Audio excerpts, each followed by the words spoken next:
if we could celebrate every breath that we take, because nothing's a guarantee.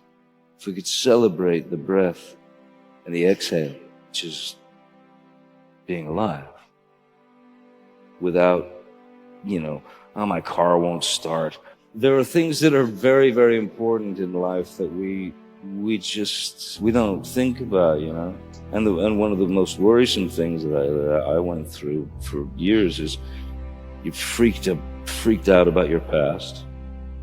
You're worried, you're scared to death of the future, but the now doesn't exist. And I think that's a grave mistake that we make. By the time you were 15, that you had lived in 20 different homes, is that true? My mom liked to move a lot. A lot. A lot? Yeah. One time we moved from one house to the house next door. So how do you adjust? How do you get to be, if you're going in a different school all the time? Well, it was kind of normal. We didn't know anything else, you know. So for us, it was kind of normal. I moved to Los Angeles in 1983 and was basically an unemployed musician. And a buddy of mine, Nicolas Cage, I was filling out job applications. And Nick suggested that I meet his agent because he felt I should be an actor. Why? Don't know. Don't know. Still don't know. Okay. But no, so you'd never seriously thought about it until Nicolas Cage mentioned it. Yeah, I mean, and for me, it was really just, I just thought, well, at this point, I'll do anything. I just got to pay the rent. I was on the verge of being evicted. So you consider yourself lucky? Very lucky, yeah. But you have to have talent to meet the luck, right?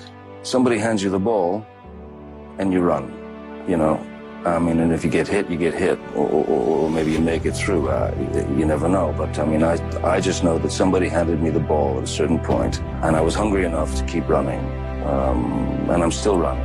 I maintain a hunger, but not an ambition. You went to play music when you quit school. You didn't go to become an actor. I started playing the guitar at the age of 12.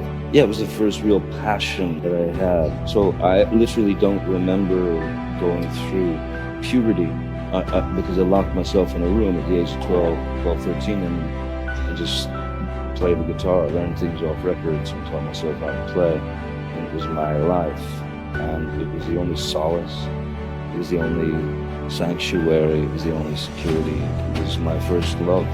You have to realize that whatever your day is, whatever you're doing, whatever your job is, whatever people think of you or project you to be, none of it matters, really, until you look round and see people who are in need.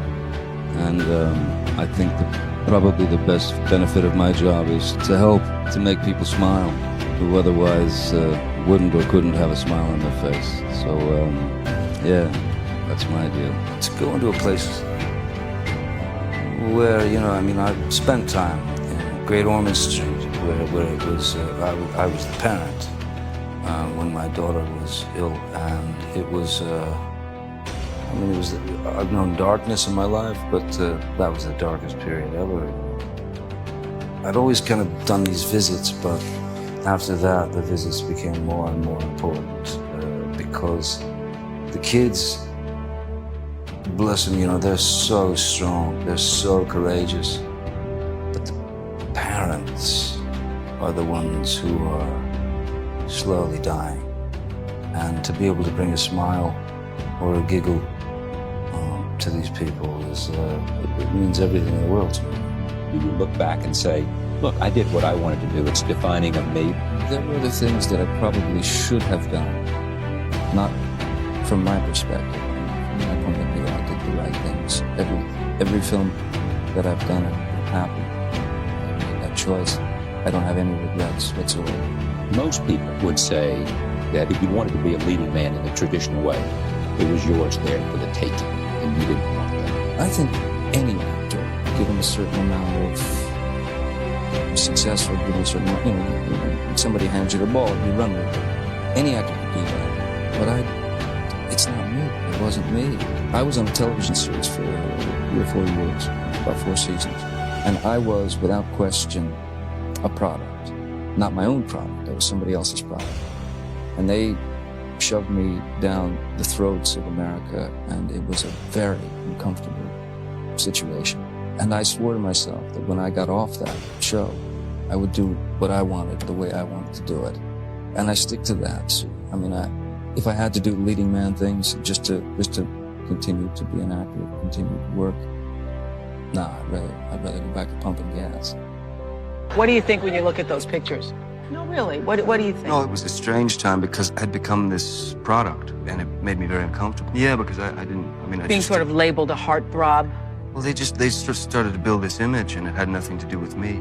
And no one should accept anything but the truth.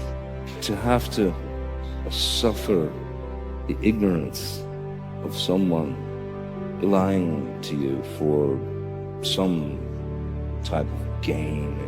You've never seen any of your films, ever? I tried to see one once because the director asked me to. I fell asleep 35 times. I feel the experience.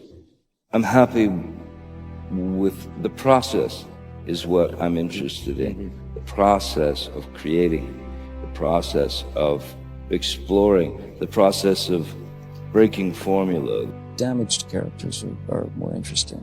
But that's what's great about the work. Everybody's damaged. Everyone's damaged on some level. And I'm fascinated with human behavior. I'm fascinated with the flaws of the human being. I mean, I'm just fascinated. It's a strange thing because the greatest thing you can do as an actor, I think, is to be an observer. And at a certain point, something bizarre happens and you're not able to observe in public anymore because everyone is observing you. So that's a kind of danger. Since May 27th, when my daughter was born, I have been floating. I smile constantly, which I never did before. And you never imagined you would have it this kind of... No, you can never, everybody tells you and you know what they're experiencing, it's going to be something, sublime, but no, you just don't, you can't imagine it until it actually happens. And you see this little angel arrive. She's everything, the baby's everything. It's so amazing, my little family. It's unbelievable. It's, I don't know, it's the only thing that's ever happened. Really, the only thing. Everything else is smoke. Well, were you worried when you turned 50? No, it was like, it was just a wake up. It's another day, and everybody makes a deal about, the idea of, 50, half a century and stuff like that. It felt like 40 to me. It just felt like another decade, really, I mean, both grown-ups and kids love him so much. What is it about him you think that makes... Well, for one, I think he's a major talent. 2, he's awesomely good looking. 3, he's not like most people, There is something offbeat about him that is intriguing and ultimately attractive. Just you, the people, through whatever good times or bad, have stood by me, trusted me. Thank you. And you have no idea how much I appreciate it. I love you too.